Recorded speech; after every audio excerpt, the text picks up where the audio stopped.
नमस्कार दोस्तों, मेरा नाम है फिजियोथेरेपिस्ट मेघना दवे और आप सभी का हार्दिक स्वागत है हेल्थ क्यू चैनल में। ये एक हेल्थ अवेयरनेस चैनल है जहां मेरा उद्देश्य है कि मैं आपको मोटिवेट कर सकूं आपके हेल्थ के प्रति। तो अगर आप इस चैनल में नए हो तो ज़रूर से सब्सक्राइब कर लीजिए और इस बेल आइकन को दबा दीजिए ताकि आपको नोटिफिकेशन मिल जाए जब भी मैं कोई नया वीडियो अपलोड करती हूँ। आज मैं बात करने वाली हूँ अर्ब्स पैरालिसिस, या फिर उसको मेडिकल टर्म्स में ये भी कहते हैं ब्रेकियल प्लेक्सस इंजुरी। ये क्या होता है, क्यों होता है और इसका इलाज क्या होता है, इसके बारे में हम आज बात करेंगे शॉर्ट में। तो अगर आपको इस वीडियो के बारे में, इस टॉपिक के बारे में जानना है तो ज़रूर से अंत तक के मेरे साथ बने रहे। तो चलिए शुरू करते हैं। दोस्तों, ब्रेकियल प्लेक्सस एक ऐसा स्ट्रक्चर है जिसको आप बोल सकते हो बंडल ऑफ नर्व्स।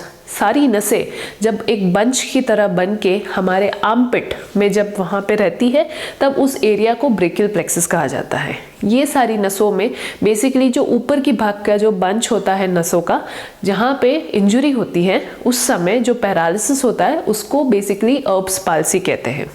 लेकिन अर्ब्स पाल्सी मोस्टली हम रेफर करते हैं ऑब्स्ट्रेटिक अर्ब्स पाल्सी, यानी जब बच्चों को ड्यूरिंग बर्थ यानी बर्थ लेते समय जब इंजरी होती है इस नर्व पे, उसको ऑब्स्ट्रेटिक अर्ब्स पैरालिसिस कहेंगे।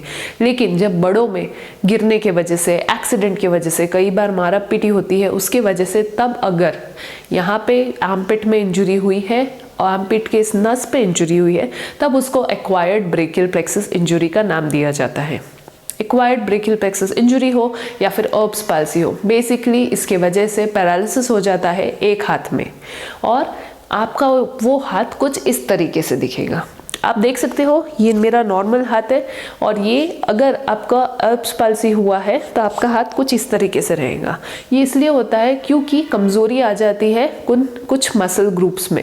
उसमें का पहले मसल ग्रुप है हमारे शोल्डर के मसल ग्रुप, जो बेसिकली हमारे आर्म को ऊपर और साइड में ले जाते हैं। इन मसल्स में पैरालिसिस हो जाता है। साथ ही साथ दिक्कत होती है कोनी से हाथों को मोड़ने की, क्योंकि ये जो मसल्स की जो मूवमेंट है वो मसल्स में भी पैरालिसिस हो जाता है, क्योंकि जो ब्रेकियल प्लेक्सस नर्व्स होती है वो इन मसल्स को सप्लाई करती है। साथ ही साथ हाथ जो है आप पूरा सीधा नहीं कर पाते हैं, और जो रिस्ट है उसको भी आप ऊपर की तरफ ऐसे नहीं मोड़ पाते हो, और इसी की वजह से आपको ये वीकनेस या फिर ऐसी डिफॉर्मिटी देखने मिलती है। इस कारणवश जो पेशेंट है यानी जो मरीज़ है जिसको ये प्रॉब्लम हुआ है, उसको अपनी दिनचर्या की एक्टिविटी जिसमें हाथ का सबसे ज़्यादा यूज़ होता है, जैसे कि लिखना, ताला चाबी खोलना, खाना, कपड़े पहनना, इन सारी एक्टिविटीज़ में बहुत दिक्कत होती है। और ये बेसिकली प्रॉब्लम होती है इंजरी के वजह से। और ये जो इंजरी भी है ये 3 लेवल में डिवाइड की जा सकती है। एक को कहते हैं न्यूरोप्रैक्सिया, यानी कि जो नस है उसमें बहुत ही माइल्ड इंजरी हुई है। सिचुएशन में जो पेशेंट है वो अपने आप ही कुछ दिनों में ठीक हो जाते हैं, कुछ ज़्यादा ट्रीटमेंट लेने की ज़रूरत नहीं पड़ती। लेकिन अगर न्यूरोपैरेसिस या फिर उससे भी ज़्यादा लेवल की इंजरी, जबकि जहाँ पे जो नस है वो पूरी की पूरी तरह टूट चुकी है या फट चुकी है, ऐसे केसेस में रिकवरी आना मुश्किल हो जाता है और सालों लग जाते हैं इसको कम्प्लीटली रिकवर होने में। जैसे कि मैंने कहा ये इंजरी की वजह से होता है, फिर भी ये एक रेयर डिसऑर्डर है, यानी कि सिर्फ 3 से 25% के लोग जिनको नर्व इंजरीज होती है उसमें सिर्फ 3 से 25% लोगों को ये इस तरीके की नर्व इंजरी देखी जाती है।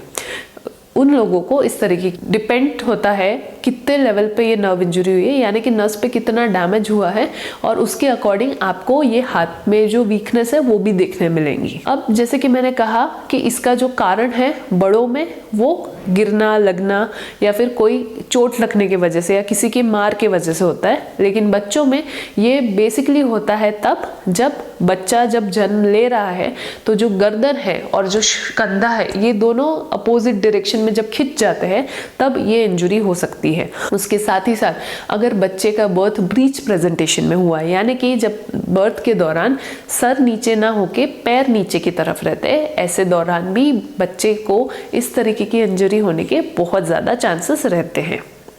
अब बात करते हैं कि इसका डायग्नोसिस कैसे होता है, पता कैसे चलता है कि ये एक अर्ब्स पाल्सी रिलेटेड पैरालिसिस है।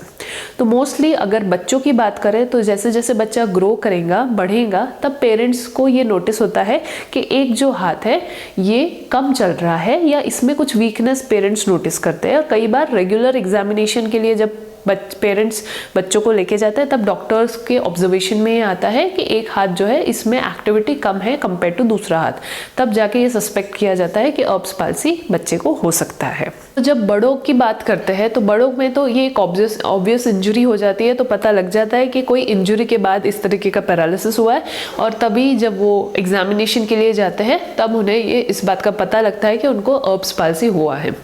अब जब डॉक्टर के पास एग्जामिनेशन के लिए जाते हैं तब डॉक्टर बेसिकली हिस्ट्री लेते हैं, फिजिकल एग्जामिनेशन करते हैं, न्यूरोलॉजिकल एग्जामिनेशन करते हैं और कुछ इन्वेस्टिगेटिव टेस्ट जैसे कि x-ray, MRI, CT scan, ultrasonography और ब्लड टेस्ट, इन सब की मदद से कंक्लूजन पे आते हैं कि ये एक अर्ब्स पाल्सी का केस है। इसका जो ट्रीटमेंट है, जैसे मैंने कहा, सिवियरिटी ऑफ नर्व इंजरी पे डिपेंड करता है, यानी कि जितनी ज़्यादा सिवियर इंजरी हुई है उतना ही उसका ट्रीटमेंट भी लंबा चलेगा। अगर माइल्ड इंजरी है तो बिना ही ट्रीटमेंट के आसानी से पेशेंट धीरे धीरे रिकवर हो जाता है, लेकिन अगर मॉडरेट इंजरी है तब फिजियोथेरेपी और ऑक्यूपेशनल थेरेपिस्ट की मदद लेनी पड़ती है। फिजियोथेरेपी में basically stretching exercises, massage, deep friction massage muscles की फ्लेक्सिबिलिटी बनाए रखने के लिए, एक्टिव असिस्टेड एक्सरसाइजेस और सिंपल वेट ट्रेनिंग जब धीरे धीरे रिकवरी आने लगती है, इलेक्ट्रिकल मसल स्टिमुलेशन, इन सारी चीज़ों का यूज़ किया जाता है। साथ ही साथ स्प्लिंट्स देते हैं, बेल्ट देते हैं पेशेंट को, ताकि जो हाथ है वो सही डायरेक्शन में और सही तरीके से बना रहे। ऑक्यूपेशनल थेरेपिस्ट की मदद से पेशेंट्स को ट्रेनिंग दी जाती है कि जो आपकी दिनचर्या की काम है, जो आपके दिनचर्या के काम है जिसमें आपको हाथों की मदद की ज़रूरत पड़ती है, उस कामों को आप कैसे करें। तो ये भी एक्सरसाइजेस की मदद से पेशेंट्स को ट्रेन किया जाता है। खास करके बच्चों के केस में कंस्ट्रेंट इंड्यूस मूवमेंट थेरेपी, यानी कि जो हाथ होता है, जो नॉर्मल हाथ होता है, उसको बांध दिया जाता है और एनकरेज किया जाता है बच्चे को कि वो अपना अफेक्टेड हाथ को ज़्यादा यूज़ करे। इससे बच्चा ट्रेन होता है अपने अफेक्टेड हाथों को यूज़ करने में और हाथों की एक्सरसाइज भी ज़्यादा होती है। तो ये टिपिकली यूज़ किया जाता है। जब सिवियर इंजरी होती है ऐसे सिचुएशंस में सर्जरी की मदद लेनी पड़ती है, जहाँ पे नर्व ग्राफ्टिंग या फिर मसल एलोंगेशन टेक्निक्स की मदद ली जाती है।